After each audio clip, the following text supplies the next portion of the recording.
Step right up, folks! Your dream come true! Give a wedgie just 25 cents! Wedgies? Happy New Year, YouTube. It is your lovely host, Joctavius. We are back again with another video on the official Wedgie Club. In today's video, we will be discussing Nerds versus Bullies, information on what's to come during the event, and proper preparation for those who may be attending.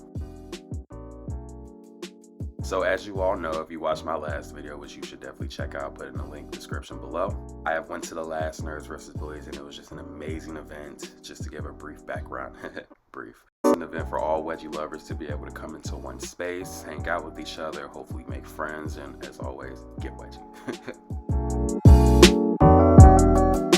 Again, I went more in depth with this in my last video, so definitely check it out. So if you are planning on going to this event, I would advise you to make sure that you have these few preparations in order. This first one is kind of a given, but just be prepared to bring lots and lots of underwear. There will be a coat check there, so just put it with the coat check and you should be good to go. I could give you a reason for this, but do you really need a reason on why you need to bring lots and lots of undies? Moving on. The second thing I would advise you to bring is maybe some Vaseline or Bowel-Free, something that will help the aching pain. I don't know how hard some of you all like getting wedgies or not, but I'm assuming some of you might be a little sore afterwards. So don't be scared to take an Epsom bath afterwards because it really does help. I've heard some great reviews. For my people who have a little bit of social anxiety, me included, what might help that is definitely coming in with your costume.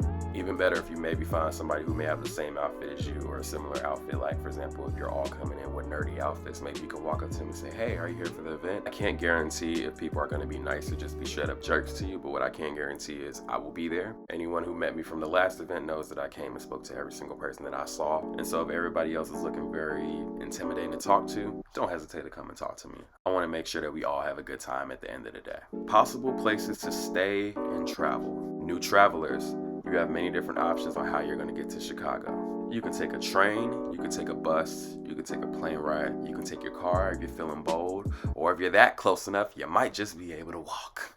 Buses are generally the cheapest to get around with. If Greyhound is your only option, use Greyhound, but try to find one that's a little better than Greyhound. I've never rode on it, but I've heard many different reviews that maybe not want to ride on it. I used apps like Wanderoo to be able to find these things. I would never pay for it on the app. I would just find it on Wanderoo and then actually go to the website of the bus stop to go purchase it because it's usually going to be the same price.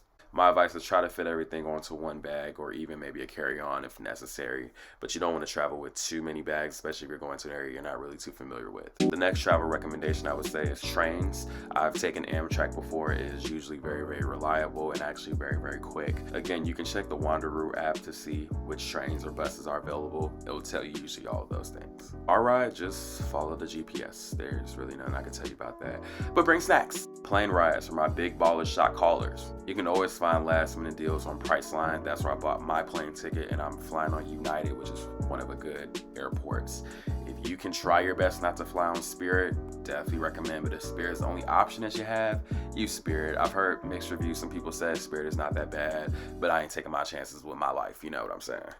Another caveat with Priceline is that you can also put your ticket on Affirm or Klarna, which means that you can basically push off the payments into either months or weeks. You have options for what you want to do with that. So it ends up not having to fork out that $200 or those $400 right then and there. It'll be pushed out to 2 months. So maybe you can work on your check or whatever that you need to do.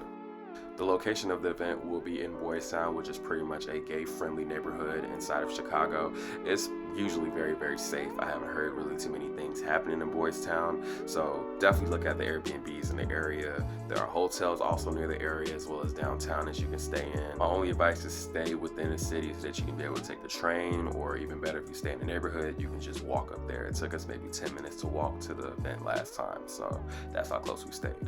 A little bit of house rules for the event. Consent is golden. Unless somebody says it's okay, don't just run up to somebody and give somebody a wedgie.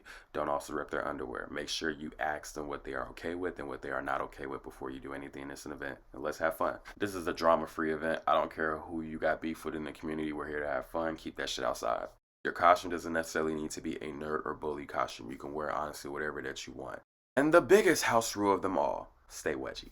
I appreciate you all for watching this video. I hope to meet whoever that's coming to this event, as I will be there, and I look forward to hanging out with some of you all and getting to know all of you better. Stay wedgie as always. Jock out.